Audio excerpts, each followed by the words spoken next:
देखिए लेखक उन लोगों में कैसे कटाक्ष कर रहा है कि भाई ऐसे जो व्यापारी हैं जो जमीन से नहीं जुड़े हुए हैं, है ना, हवा में उड़ते हैं, हवा में मतलब अपनी सच्चाइयों को नहीं जानते हैं, वो सिर्फ हीरे को पसंद करते हैं जो उनको आंखों में चमकता हुआ दिखाई देता है, सुडौल दिखाई देता है ना, उसी को पसंद करते हैं। वो मिट्टी की महिमा को नकारते हैं, उसको वो पसंद नहीं करते। लेकिन सही मायने में क्या है, मिट्टी ही वो हीरा है, अगर कोई इस चीज को समझ ले तो। ठीक है, अब देखो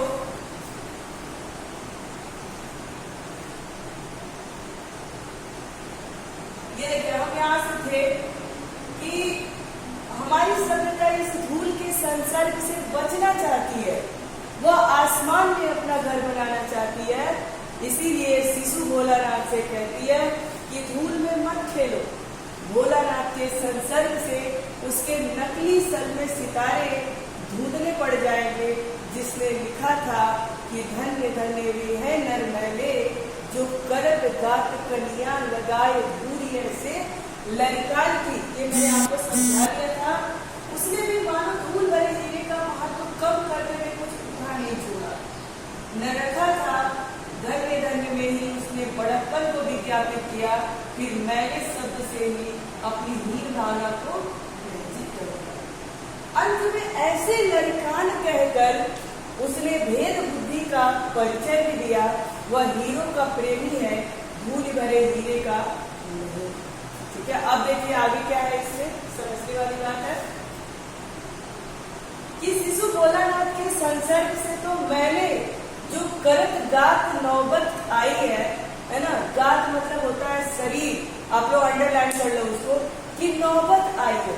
अखाड़े की मिट्टी में सनी हुई देह तो कहीं उबकाई आने लगी। लेखक कहता है कि जब शिशु के शरीर में मिट्टी, धूल मिट्टी लगा है ना, तो लेखक को जो लोग हैं उन्हें उबकाई आ रही है ना। वो कहते चीज हटाओ, कितनी धूल मिट्टी से सना हुआ बच्चा है, इसको हटा, एकदम गंदे नजर से देखते हैं ना, गंदगी से कि कितनी गंदी शरीर गंदा है।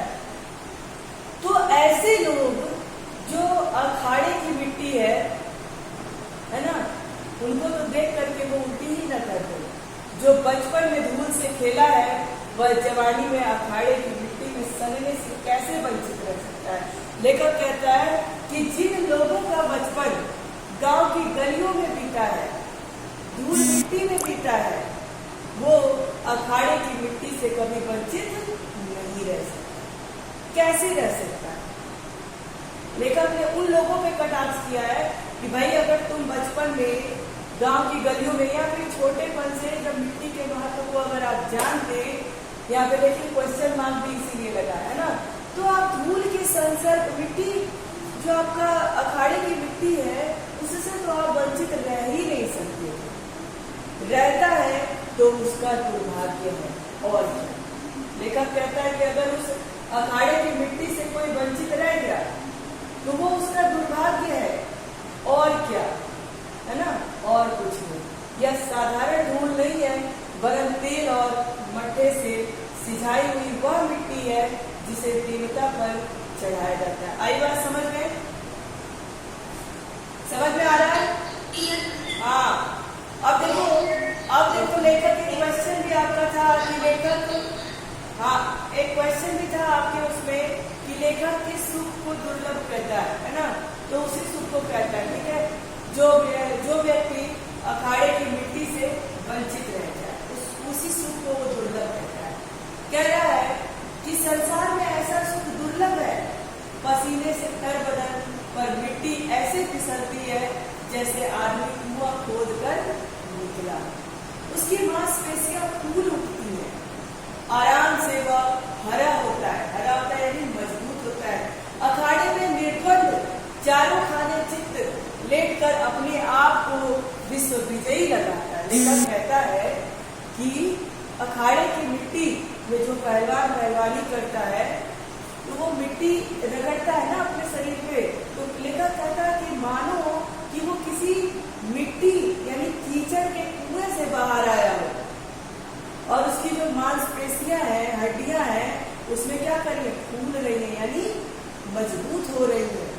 आपने देखा होगा ना कि जब लोहे में जंग लगना शुरू हो जाता है तो आप उसमें तेल ओल डाल करके ग्रीस व्रीस लगा करके उसको सही करते हो, है ना। तो पहले के समय में भी कोई तेल मालिश, ये आपका लोग जो इतना विटामिन वगैरह की दवाइयां लेते हो, इससे कोई मजबूत नहीं होता था। इसी धूल मिट्टी में रह करके, और जानते हो क्यों? क्योंकि जो धूल मिट्टी में रहने लगा, धूल मिट्टी यानी जमीनी जिससे जुड़ा हुआ है, बाहरी दुनिया से गजोड़ के चक्कर में नहीं पड़ा है, तो उसे रोग प्रतिरोधक क्षमता उसके अंदर और लोगों की अपेक्षा अधिक होगी। तो लेखक कहता है कि उसी मिट्टी में सन करके उसकी मांसपेशियां फूल उठती हैं, यानी उसकी नसें, उसकी हड्डियां मजबूत होती हैं और आराम से वह हरा होता है। हरा होना यानी खुश होता है। अखाड़े में निर्बंध चारों खाने चित्त लेट कर, और जब अखाड़े में पहलवानी करते समय जब वो चारों खाने चित्त होकर लेट जाता है तो अपने आप को विश्व विजयी बताता है। मिट्टी उसके शरीर को बनाती है, क्योंकि शरीर भी तो मिट्टी का ही बना हुआ है। गाना आप लोगों ने सुना होगा कि माटी का तन है रे पगले मिट्टी में, मिट्टी का तन है रे पगले मिट्टी में मिल जाएगा। तो हम इस सच्चाई को भी नहीं नकार सकते। जिस मिट्टी से हम घृणा करते हैं उसी मिट्टी की बनी हुई हमारी शरीर है। शरीर और मिट्टी को लेकर संसार की असारता पर बहुत कुछ कहा जा सकता है। असारता, असारता यानी विस्तृत रूप में, है ना, पर बहुत कुछ कहा जा सकता है।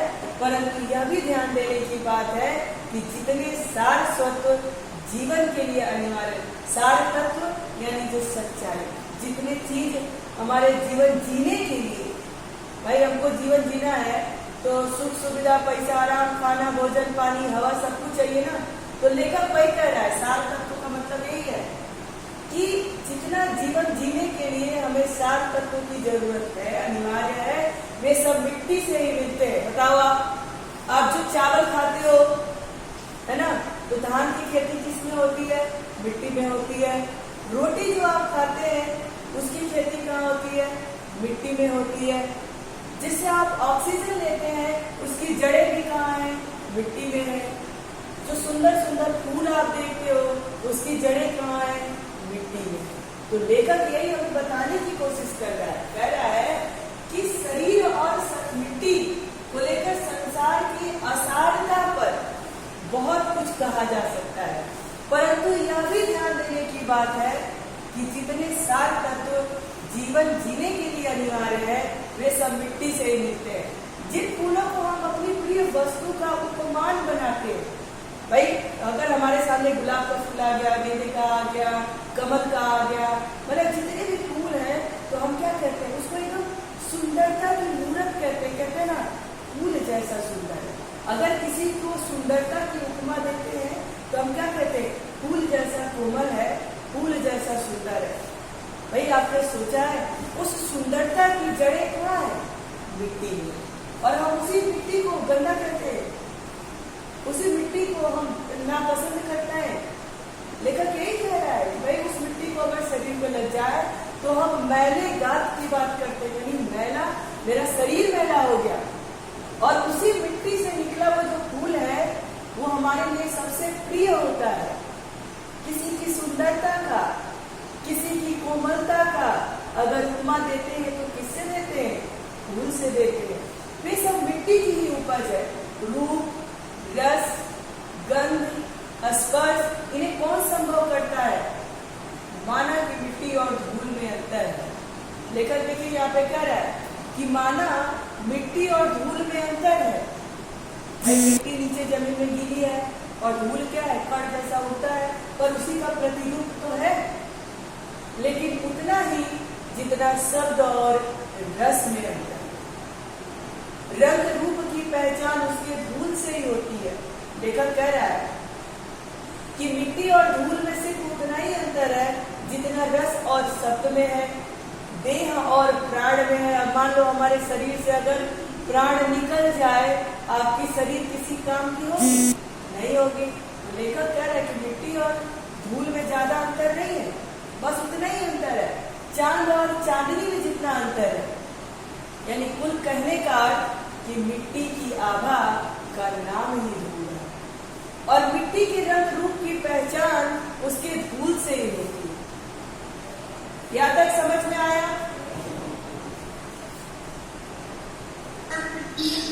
ओके, आगे अब देखो, आप आगे दिया है कि ग्राम भाषाएं अपने सूक्ष्म बोध से, बोध मतलब होता है ज्ञान, बुद्धि, सूक्ष्म यानी छोटा, है ना। तो कह रहे हैं कि ग्राम भाषाएं अपने सूक्ष्म बोध से धूल की जगह गर्द का प्रयोग कभी नहीं करें। लेखक कह रहा है कि जो गांव के लोग होते हैं, भाई हम कहते हैं गांव के लोग हैं, बुद्धि कम है, इन्होंने बाहर की दुनिया नहीं देखी है, फिर भी वो धूल की जगह पे गर्द का प्रयोग नहीं करते। गर्दा भी धूल ही होता है ना, लेकिन उसका प्रयोग वो नहीं करते। धूल हुआ जिससे गोधूली शब्द में हमने अमर कर दिया। गोधूली, देखो गोधूली का दो अर्थ होता है, एक तो ऐसा समय जो न शाम में है न रात में है, और दूसरा गोधूली यानी जो गाय वह चलती है और उसके खुर से, उसके पैरों से जो धूल उड़ती है वो गोधूली। शब्द में हमने अमर कर दिया। अमराइयों के पीछे छिपे, अमराइयां यानी जो ये आम के पेड़ है ना, उसके पीछे छिपे हुए सूर्य की किरणों में जो धूली सोने को मिट्टी कर देती है।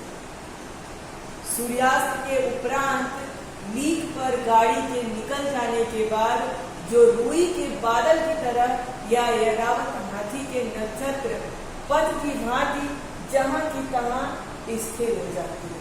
भाई देखो, जब सूर्य की किरणें उगती आती है ना, आपने जब ध्यान से देखा होगा तो उनकी किरणों में कण दिखाई देता है ना, वो धूल के कण होते हैं। और जैसे ही रात हो जाती है वैसे क्या होता है, वो जो धूल है वो कहीं न कहीं ऐसे जम जाता है। ऐसा लगता है जैसे कोई रुई के बादल या ऐरावत हाथी के नक्षत्र पथ की भांति जहां की तहां स्थिर हो जाता है।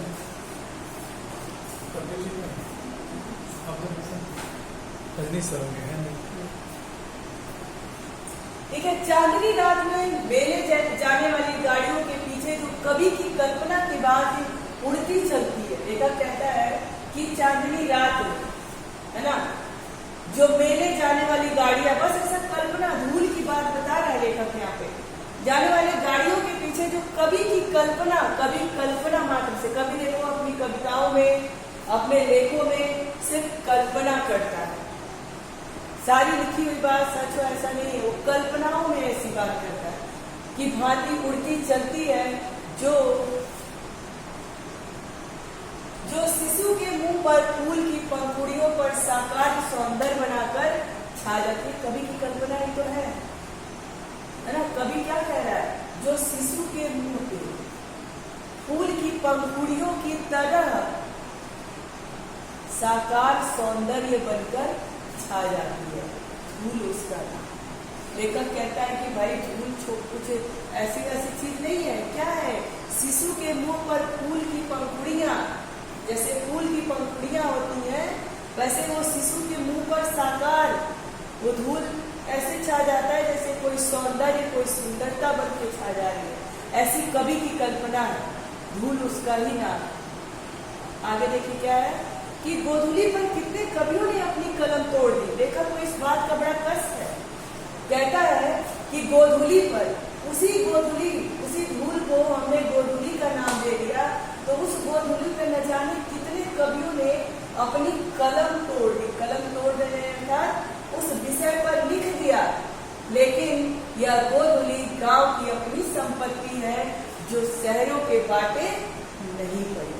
लेखक कहता है कि इस गोधूली पर कवियों ने कितनी कलम तोड़ दी, लेकिन ये गोधूली अपने गांव की संपत्ति है, ये शहरों में नहीं है। एक प्रसिद्ध पुस्तक विक्रेता निमंत्रण पत्र में गोधूली की बेला में आने का आग्रह किया गया है। लेखक कहता है कि एक प्रसिद्ध, एक फेमस जो पुस्तक के विक्रेता थे, किताब बेचने वाले थे, उन्होंने निमंत्रण पत्र में गोधूली की बेला में आने का आग्रह किया, लेकिन शहर में धूल धक्कड़ के होते हुए भी गोधूली कहा। लेकिन देखो कितनी बड़ी बात क्या है, भाई शहरों में भी तो धूल है, लेकिन जिस गोधूली की बात ये कर रहा है, गोधूली अर्थात गायों के खुर से जो धूल उड़ रहा था उनके दौड़ने से चलने से, वो शहरों में कहाँ है। यह कविता की विडंबना थी और गांव में जिस धूल को कवियों ने अमर किया है वह हाथी घोड़ों के पग संचालन से उत्पन्न होने वाली धूल नहीं है, वरन गोपालों के पदों की धूल है। अब देखो, गोपाल, गोपाल किसको कहा गया है बच्चों? गोपाल किसे कहा गया है? कृष्ण जी को। और कृष्ण जी जो गैया चलाते थे, है ना, उनके पदों की, उनके चरणों की धूल की बात इसमें कही है। देखो इस धूल को कितना सम्मान मिला है। फिर आगे देखिए क्या कहते हैं, नीच को धूल समान वेद वाक्य नहीं है। कह रहे नीच को, यानी जो उसको नहीं समझता है उसको इस धूली जैसे वेद का कोई वाक्य नहीं। सती उसे माथे से, योद्धा उसे आंखों से लगाता है। यूलिसिस ने प्रवास से लौटने पर इथाका की धूली चुनी। लेखक कहता है कि भाई जो उसकी धूल के जो महत्व को नहीं समझता उसे हम नहीं कह सकते, लेकिन गांव में जो लोग हैं और धूल का इतना महत्व है कि सती उसको अपने माथे से लगाती है, योद्धा उसे अपने आंखों से लगाता है, और तो और यूलिसिस ने प्रवास से यानी विदेश से लौटने पर इथाका की धूली को क्या किया था? चूमा था। यूक्रेन के मुक्त होने पर एक लाल सैनिक ने उसी श्रद्धा से वहां की धूल का स्पर्श किया था। श्रद्धा, भक्ति, स्नेह, इनकी चरम व्यंजना के लिए धूल से बढ़कर और कौन सा है।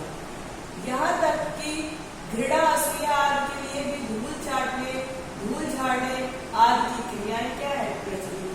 आप कहते हो ना, मैं धूल चटा दूंगा, है ना, धूल झाड़ने, ये सब बातें आती है ना, तो ये सब क्या है? इसका महत्व ही तो है। अब यहाँ पे देखो, धूल, धूली, धूल, धूली, धूली और धूरी आज क्या है? अलग है। धूल का अर्थ क्या है? क्लास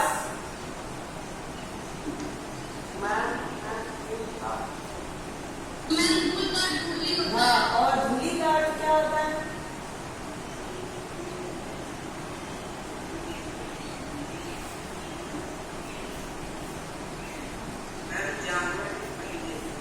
और धूली का अर्थ क्या होता है? और धूली का अर्थ क्या होता है?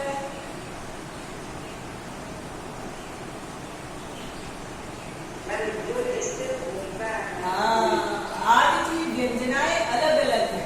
धूल जीवन का यथार्थवादी गद्य है, धूली उसकी कविता है, धूली छायावादी दर्शन है जिसकी वास्तविकता संदिग्ध है, और धूली लोक संस्कृति का नवीन जागरण है। इसका इन सबका रंग एक ही है, रूप में भिन्नता जो भी हो। मिट्टी काली होती है, मिट्टी पीली होती है, लाल होती है। आपने मिट्टी पड़ी होगी ना, कई प्रकार की मिट्टी, काली मिट्टी, लाल मिट्टी, पीली मिट्टी, दोमट मिट्टी, है ना, ये सारी चीजें आपने पड़ी होगी।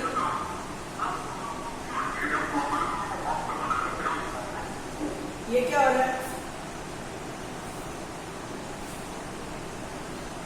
अपना अपना माइक म्यूट करो बेटा। हाँ बोलो बेटा।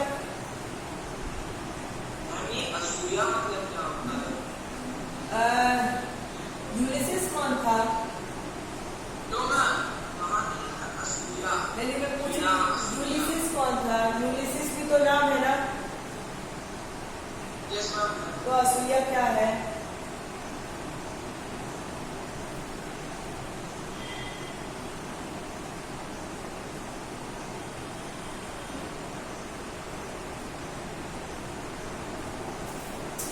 चल आगे देखो।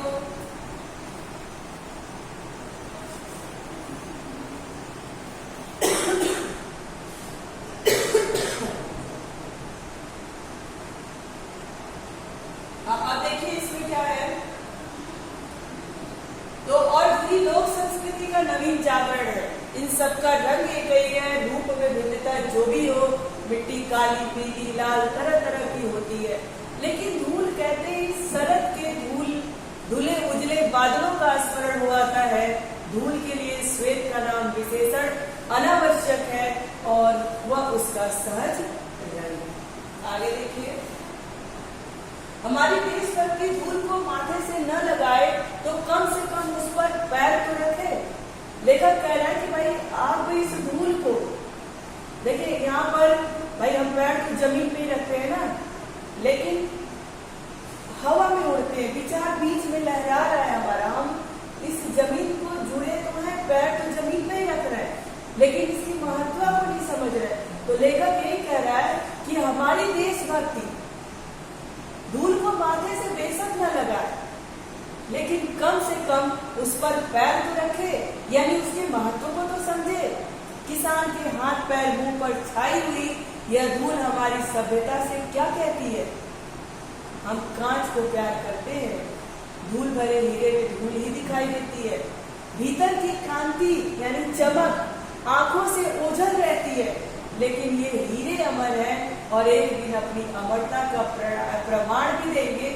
अभी तो उन्होंने अटूट होने का ही प्रमाण दिया है। हीरा वही घन चोट न टूटे। लेखक कह रहा है कि असली हीरा तो वही है जिसमें घन यानी कोई भी ऐसी चोट लगाओ और वो टूटे ना। लेकिन जो आपका हीरा धातु है, क्या उस पे ऐसा संभव है? उस पे तो आप घन चोट करोगे तो वो टूट जाएगा, लेकिन ये जो मिट्टी रूपी हीरा है ये क्या होगा? ये नहीं टूटेगा। तो लेखक यही कह रहा है, हीरा वही घन चोट न टूटे, कि असली हीरा वही है जो किसी ऐसे चोट से ना टूटे। वे उलट कर चोट भी करेंगे और तब कांच और हीरे का भेद जानना बाकी न रहेगा। तब हम हीरे से लिपटी हुई धूल को भी माथे से लगाना सीखेंगे। लेखक कह रहा है कि असली हीरा क्या है? ये हमारी मिट्टी है, जिस पर कितना भी चोट कर दो वो टूटती नहीं है। जमीन ऐसा होता है क्या बेटा? हम इससे कितना अत्याचार करते हैं, कितने भार रखते हैं, कुछ भी करते हैं, लेकिन क्या है? ये टूट के बिखरती नहीं है। लेकिन जो आजकल जिसको हम पसंद कर रहे हैं, है ना, हीरे को, पत्थर को, वो उस पर तो घना चोट मारे वो टूट के बिखर जाएगा। तो लेखक कह रहा है कि वे उलट कर चोट भी करेंगे और कांच और हीरे का भेद जानना बाकी नहीं रहेगा। अब देखो, हीरा है और जो पत्थर वाला हीरा है उस पर आप कांच है, हीरा है, उस पर आप जब प्रहार करोगे वो टूटेगा और उसके टूटने से आपको भी चोट लगेगी, भाई कटेगा भी नहीं हाथ वाला।